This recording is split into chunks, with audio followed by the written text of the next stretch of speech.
Grow 'em Big with Steve Bartylla. Brought to you by Huntworth and these other fine sponsors.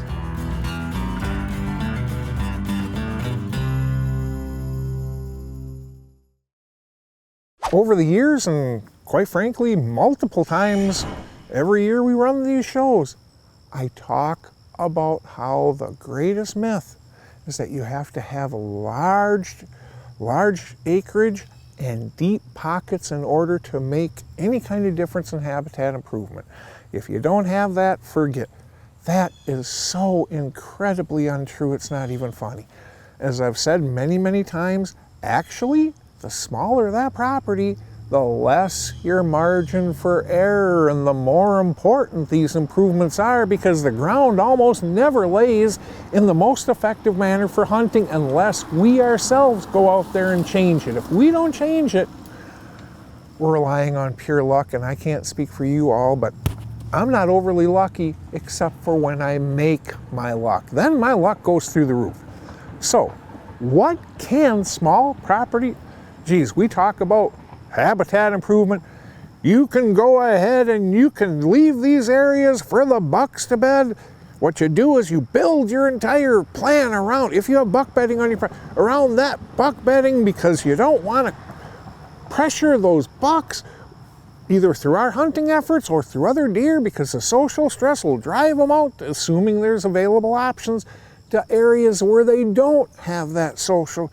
So you build around and you stack the does around the food and you do everything you can to make sure that these deer, I'm sorry, if you got 40 acres, that's a heck of a challenge. If you've got 80 acres, that's a heck of a challenge. 20 acres, you almost never can pull all that stuff off. The smaller that ground, the less options you have. You can't do it all. So, there's really 3 different types of approaches for this type of stuff that are tailor-made for the small property manager. What is your property best suited for? Is this a transition property? Do you have the bucks bedding, the deer bedding on your neighbors to your east, the food to the west, and you got something in the middle? Hey, that's a transition zone. All they're doing is passing back and forth through your property, but quite honestly, do you really care? Because you have one of the first cracks at them for the PM hunts as they're moving to feed. And hey, odds are much higher that you've got a crack at them in the AM as they're going back to bedding. In a case like that, what you do is you try to set that property up to maximize the opportunities when those whitetails are simply passing through. You try to funnel them so there's slam dunk stand sites with super safe winds. Well, what happens when you've got all the bedding on your property? You got 20 acres, but it's 20 acres of prime buck bedding. You're probably not going to have much space for food. Instead, in that case, what you want to do is you want to keep those bucks bedding on that property. You want to treat that buck bedding as if it is the most fragile porcelain you've ever touched in your life.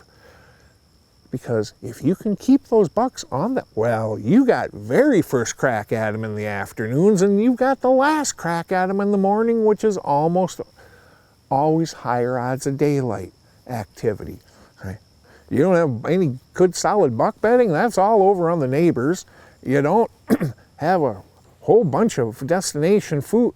Well, what you can do in that case is set up buck traps.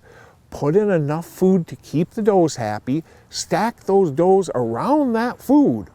And I'm saying go out in the woods and clear food plots. If you're comfortable with a chainsaw, use a chainsaw. Heck, you can use a handsaw if you want to bad enough. There's big equipment a person can lease out, or have equipment with operators leased, and clear that food plot exactly where you want it. And then stack those does around there. And you treat those does as if they're the most priceless porcelain ever. And so you don't hunt those. What you do is you use the food and the does for bait. The whole point is you don't have unlimited options when it comes to being a small landowner. So you focus on what your property is most ideally suited for and make that work.